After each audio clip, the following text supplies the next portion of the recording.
contre la discrimination, les viols, s'il vous plaît. Et vous serez bénis par Dieu. Mais celui qui ne va pas s'intéresser des viols, des génocides, des massacres atroces, ne sera pas fiable devant le Créateur. Parce que, s'il vous plaît, au Gabon, comme je vous ai dit, au Gabon, ça va très très mal. Le Gabon va très mal. Il y a des viols terribles au Gabon, des assassinats terribles. Donc, vous voyez, tout le monde devra s'intéresser de ce qui se passe au Gabon. Au Gabon, ça va très très mal. Personne ne doit rester dans le silence. Ali Bongo, il vient du Nigeria, c'est un Biafra. Tout le monde connaît. Donc, s'il vous plaît, au Gabon, ça va mal. Au Congo-Brazzaville, ça va mal. Ça va mal parce qu'on viole et on enterre des femmes vivantes. On enterre des enfants vivants. Est-ce que ici en Europe, on enterre des femmes vivantes? Est-ce qu'on enterre des enfants vivants? Mais il faut arrêter. Où va le monde là? À cause de quoi? À cause du diamant? À cause de quoi? À cause de l'or? À cause du coltan? À cause de tous les minéraux que l'Afrique a? Mais c'est une honte. Respectons l'être humain. L'être humain, c'est quelque chose de cher. Regardez quand nous avons des enfants. Regardez un enfant, toujours mignon, toujours souriant. Même quand il fait des bêtises, quand les parents donnent une petite claque à l'enfant, il ne va pas garder dans sa tête que papa m'a giflé ou maman m'a donné une petite claque. L'enfant viendra toujours vers ses parents et il aura toujours le sourire. Donc s'il vous plaît, soyez humains. Dites non au viol. Dites non au massacre qui se passe chez nous en Afrique. Il faut que ça cesse. Moi, mon souhait, c'est de voir le peuple africain demain rentrer chez eux et travailler et faire des grandes choses. Parce qu'il y a des Africains et Africaines qui ont fait des grandes études. Mais ces études-là devront servir demain pour l'éducation pour tous en Afrique. Tout le monde, personne ne devra continuer à vivre ici en Europe comme des esclaves. Personne ne devra vivre en Europe en train de souffrir. L'Afrique n'est pas pauvre, l'Afrique est immensement riche. Quand les Africains sortent de l'Afrique, les Chinois vont remplacer. Quand l'Africain sort de l'Afrique, les Européens vont remplacer. Et ils n'ont même pas de visa pour aller vivre chez nous en Afrique, pour aller faire des affaires. Mais ils s'installent en Afrique et ils voyagent sans rien. Mais après, ils deviennent des millionnaires, ils deviennent des milliardaires. Il est temps aujourd'hui que les Africains disent aux Chinois, aux multinationales, à tout occidentaux, maintenant vous voulez venir en Afrique, quel est votre projet de venir dans nos terres? Oui, c'est ça, il faut leur demander, vous venez ici pourquoi? Si c'est pour voler nos minéraux, faites demi-tour. C'est comme ça maintenant. L'Africain doit être catégorique. Maintenant, je vais vous dire une chose. Comme j'ai toujours dit à François Hollande dans des marches, nous ne voulons plus du franc CFA. Le franc CFA, c'est une monnaie, c'est du papier. Et le papier, là, c'est ce qui tient l'Afrique. Aujourd'hui, nous pouvons avoir nous-mêmes notre propre monnaie. Regardez Thomas Sankara. Ils ont tué Thomas Sankara parce qu'ils voulaient d'une Afrique meilleure et une seule monnaie pour le peuple africain. Parce que l'économie commence par sa propre monnaie. L'économie d'un pays commence par l'éducation nationale. C'est la clé numéro 1. Mais si l'Africain ne s'intéresse pas à aller à l'école, veut être abruti et veut juste s'amuser, aller avec des petits copains et des hommes aller avec des petites copines sans aller à l'école pour avoir la connaissance. Parce que Dieu nous a donné la connaissance spirituelle qu'il a mise en nous, mais il y a la connaissance qu'on doit acquérir à l'école. Donc l'école, c'est la clé numéro 1. Maintenant, les dictateurs en Afrique, eux, ils ne veulent pas que les Africains aient la connaissance. Ils veulent que la majorité de la population soit abrutie. Parce que plus un être humain est abruti, plus il sera facile à manipuler. Mais celui qui n'est pas abruti, qui est allé à l'école, personne ne pourra l'utiliser.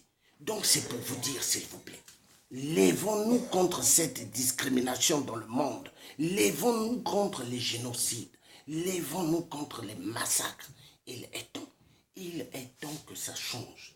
L'Afrique, nous devons dire stop au viol. Stop à la destruction de nos terres. Stop à la pauvreté. Stop à la famine. Aucun être humain devrait souffrir en Afrique. Les sacs de riz, quand il y a des guerres, il y a des hélicoptères de l'ONU qui jettent les sacs de riz en l'air depuis le ciel. Est-ce que l'Africain doit continuer toujours à accepter de recevoir des riz jetés en haut par des hélicoptères? Les mêmes qui viennent vous jeter les sacs de riz, ce sont les mêmes qui créent des guerres chez nous en Afrique pour nous minerais. Aujourd'hui, il est temps que le peuple africain ouvre ses yeux. Qu'il ouvre ses yeux. Aujourd'hui, passez vers Château Rouge. Vous verrez l'Africain passe son temps de midi jusqu'à 5 heures. Ils sont que dans des restaurants africains, en train de manger et de boire. Donc la vie, ce n'est que manger et boire. Moi, je dirais ce peuple-là est un peuple idiot, ignorant. Il est temps que l'Africain, aujourd'hui, soit un peuple mûr. Quand vous êtes en Europe, faites tout d'avoir des formations, faites tout d'aller même à l'école, apprendre certains trucs qui vont vous servir demain pour quand vous rentrerez en Afrique. Parce que ça ne sert pas demain de rentrer en Afrique et de croiser les bras. Non. Vous voyez quelqu'un comme moi, si je suis en Afrique, vous savez ce que je vais faire? L'agriculture et l'élevage. Parce que chaque jour, l'être humain doit manger.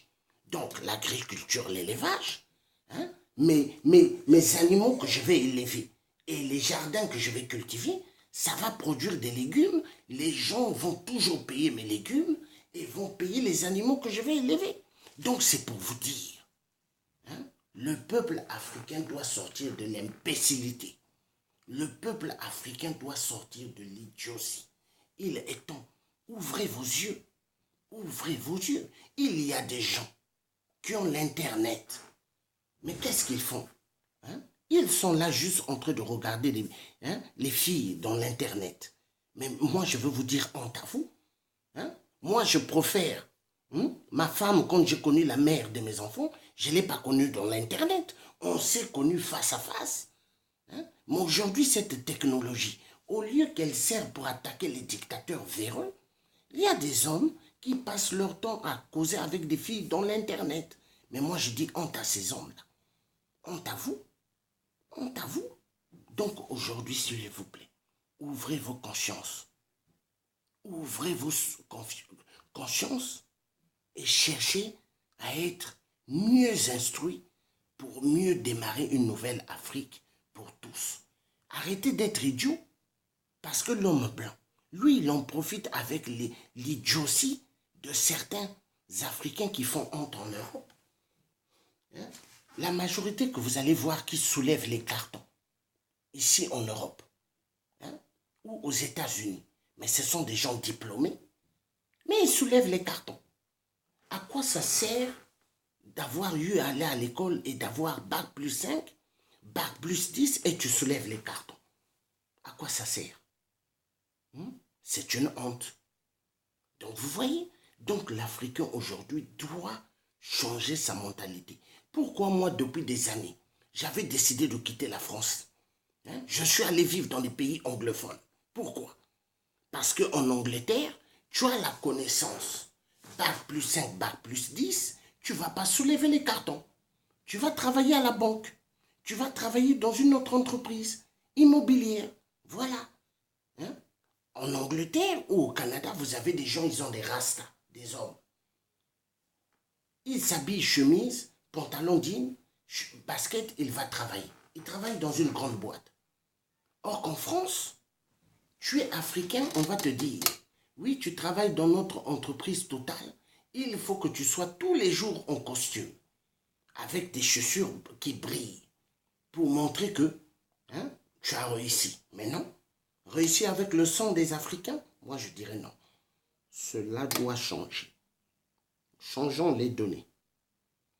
Le samedi 8 avril, nous tous, nous avons manifesté dans Paris. Nous avons fait une marche grandiose, de nation jusqu'à République. Hein? Mais tous les Européens et les touristes qui étaient dans des restaurants et dans des bars ont écouté les messages, ce que nous avons dit, sur ce qui se passe en Afrique. Donc, vous voyez la France. Il y a pas mal des Africains, quand ils arrivent, ils disent « Oh, Paris, c'est beau. Oh, Paris, c'est une belle ville. La plus belle ville du monde. » Mais je veux vous dire, Paris est la plus belle ville du monde grâce à l'Afrique. Grâce à l'Afrique. Ceux déjà qui ont libéré Paris, Première, Deuxième Guerre mondiale, les tirailleurs africains. Vous voyez? Donc, Paris, c'est toujours l'Africain qui joue au rôle de Paris. Vous voyez? La plus belle ville du monde. Hein? Mais c'est grâce à nous. Hein? Et le franc CFA, nous payons 85% à la France. Et la France, elle ne fait rien. Elle imprime que des billets. Et ces billets sont imprimés où?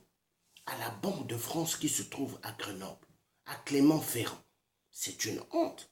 Donc l'Africain, on coupe ses bois. Les mêmes bois qu'on coupe, ces blancs amènent et après, ils font des planches pour des meubles ou leurs portes. Et ils le font après, ils impriment des billets et ils nous donnent ça et l'Africain est content. Mais ce sont ses propres bois que l'homme blanc vient couper chaque jour en Afrique. Parce que chez nous, au Congo-Brazzaville, les Chinois coupent les bois chaque jour. Les Chinois pêchent dans nos mers chaque jour. Mais quand ils font des pêches immenses, c'est pas pour que le peuple congolais mange. Ils envoient ces poissons-là en Chine. Est-ce que nous, le peuple africain, nous allons dans la mer, dans l'eau des Chinois là-bas et pêcher leurs poissons? Hein? Vous voyez, il y a un problème. Donc, ces vautours, ils viennent voler tout chez nous. Jusqu'à nous minerais. Les Chinois disent, oh, Kabila, vous voulez qu'on construise un chemin de fer? Oui, nous avons une grande idée. Nous allons construire un grand chemin de fer qui va aller dans chaque village. Mais pendant ce temps, les Chinois, ils ont leur satellite, ils le braquent en direction de Congo-RDC. Et ils commencent à regarder là où il y a des minéraux. Et ils vont tracer le chemin de passage de train. Et pendant ce temps, ils sont en train de tracer le chemin. Ils volent les minéraux. Et ça va en direction de la Chine. Vous voyez? Toujours l'Africain est ignorant. Il faut maintenant arrêter d'être ignorant. Tous travaux maintenant que les Chinois ou les Occidentaux viendront faire chez nous, quand l'Afrique va changer, il faudrait mettre 10 à 20 Africains à côté pour regarder tout ce qu'ils feront. Je vous assure, tout ce qu'ils feront. Et les Africains qui seront dans la corruption devront être arrêtés ou décapités. Ça sera ça les nouvelles règles en Afrique. Je vous assure, plus on va être comme ça, plus l'Afrique va bien décoller et personne ne va être dans les corruptions. Parce que la corruption, c'est un plus grand virus, plus dangereux que le sida, plus dangereux que Ebola. S'il vous plaît.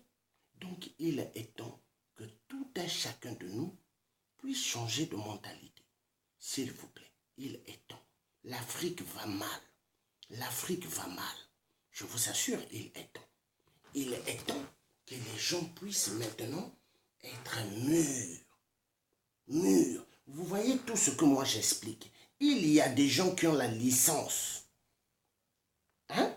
Ils ne peuvent pas parler comme ce que moi je suis en train de dire. Il y a des gens qui sont allés jusqu'au au doctorat. Ils ne peuvent pas dire ce que je suis en train d'expliquer là. Même un avocat, vous lui posez, vous lui dites faites ce que Georges est en train de faire comme ça, comme programme, il ne peut pas. Il ne peut pas. Il lui faut des bouquins, ouvrir des bouquins, lire rapidement pour parler. Mais moi, je parle parce que tout vient de la connaissance que Dieu a mis dans mon cerveau. Parce que le cerveau que vous voyez là, l'homme n'utilise pas toute la capacité de son cerveau. Il utilise juste 1 à 2%. Vous vous rendez compte? Mais tout le cerveau, l'homme n'utilise pas. Parce que si Dieu avait donné cette possibilité à l'homme d'utiliser tout son cerveau, l'homme allait se prendre pour un Dieu. Mais Dieu n'a pas voulu que l'homme utilise tout son cerveau. Donc, s'il vous plaît, il est temps que nous puissions pointer de toutes directions de tout ce qui ne va plus chez nous en Afrique. Et plus nous allons faire ça, plus nous allons bien décoller. Hein? Nous allons bien décoller parce qu'il